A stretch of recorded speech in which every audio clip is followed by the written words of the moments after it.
자, 오늘은요, 정말 불가능해 보였던 한 군사 작전에 대해 이야기해볼까 합니다. 고대 기록인 여호수아서에 나오는 이야기인데요. 그 놀라운 승리 뒤에 숨겨진 원칙들, 그 비밀을 지금부터 하나씩 파헤쳐보겠습니다.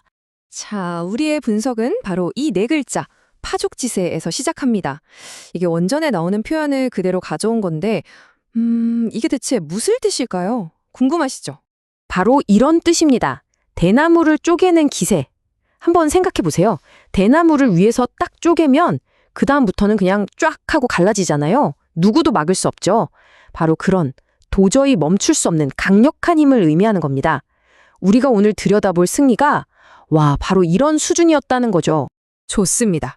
그럼 그 멈출 수 없었던 정복 이야기 첫 번째 장으로 한번 들어가 보시죠. 자, 이 타임라인 한번 보세요. 진짜 믿기 힘든 속도 아닌가요? 1일차 리크나 2일차 라기스, 하루에 도시 하나씩 단 5일 만에 남방의 주요 도시들을 그냥 차례대로 점령해버립니다. 기록이 강조하고 싶은 건 바로 이거예요. 이 지치지 않는 전진, 그 무시무시한 기세 말이죠. 자, 그럼 당연히 이런 질문이 생기죠. 아니, 도대체 어떻게 이런 일이 가능했을까요? 이 말도 안 되는 기세의 비밀은 대체 뭐였을까요? 이제부터 그 어떻게와 왜에 대한 답을 찾아 깊이 들어가 보겠습니다. 첫 번째 원칙을 공개합니다. 자료에서는 이걸 대장장이의 망치라고 표현하는데요. 이게 뭐에 대한 이야기냐? 바로 타이밍, 그리고 집중력의 중요성에 대한 이야기입니다.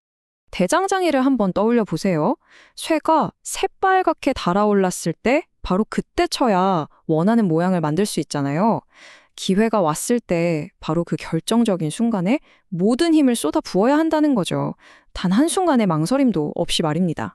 이 비유 뒤에는 영적 집중력이라는 개념이 숨어 있습니다.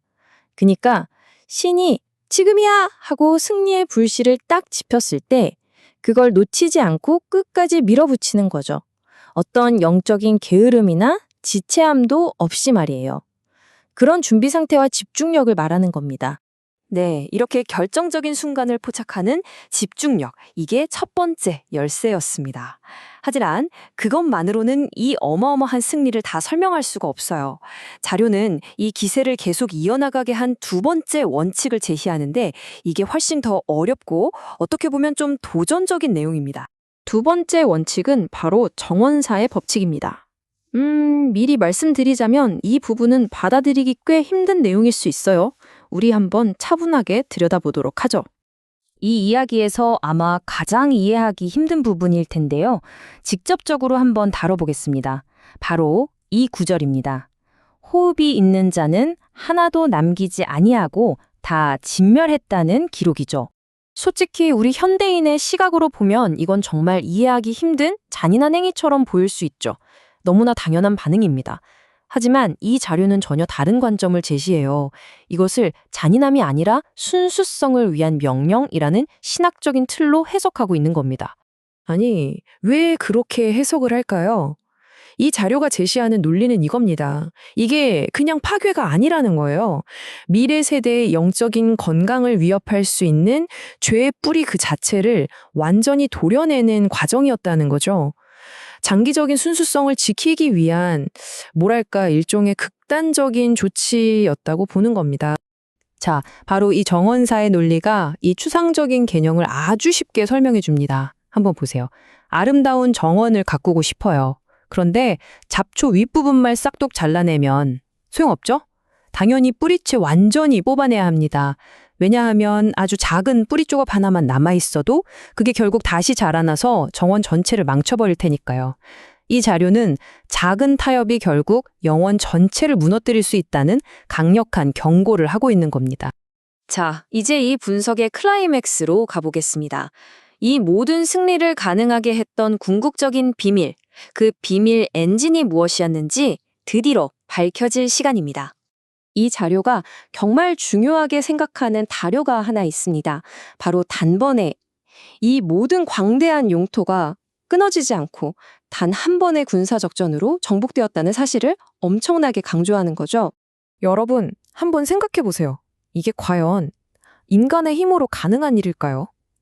아무리 뛰어난 장군과 완벽한 군대가 있다고 한들 이런 기적 같은 일이 일어날 수 있었을까요? 이 질문에 대한 자료의 대답은 아주 명확하고 단호합니다. 아니요. 절대 인간의 능력으로는 불가능했다는 겁니다. 그렇다면 진짜 이유는 뭐였을까요? 이 자료는 모든 설명을 단 한 문장으로 끝내버립니다. 바로 이 구절이죠. 이 분석 전체를 관통하는 핵심 메시지입니다. 승리의 비밀엔지는 다른 게 아니었어요. 이스라엘의 하나님 여호와께서 이스라엘을 위하여 싸우셨음이라. 바로 이 사실 그 자체였습니다. 자, 그럼 이 오래된 이야기가 오늘을 사는 우리에게는 어떤 교훈을 줄까요? 이 자료가 제시하는 현대적인 적용점으로 한번 넘어가 보겠습니다.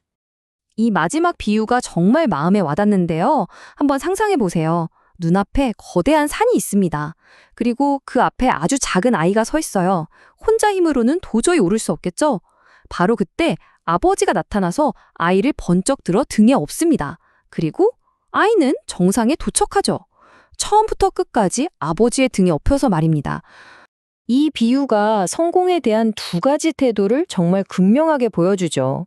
하나는 내가 내 힘으로 이 산을 정복했다는 교만, 그리고 다른 하나는 아버지께서 나를 정상까지 업어주셨다는 겸손입니다. 이 자료가 말하고자 하는 핵심 교훈이 바로 여기에 있는 거죠. 그리고 이 자료는 아주 구체적인 경고를 덧붙이는 것도 잊지 않습니다. 만약 정상에 오른 그 아이가 이거 다 내 힘으로 한 거야 라고 말하는 순간 과거 아이성에서 겪었던 뼈아픈 패배처럼 다시 실패를 맛보게 될 거라는 거죠.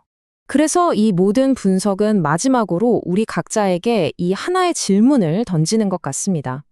여러분의 인생에서 벌어지고 있는 그 치열한 싸움들, 그 싸움을 지금 누가 싸우고 있습니까? 오직 여러분 자신의 힘인가요? 아니면 더 큰 존재에게 그 싸움을 맡기고 있나요? 한 번쯤 깊이 생각해 볼 만한 질문이 아닐까 싶습니다.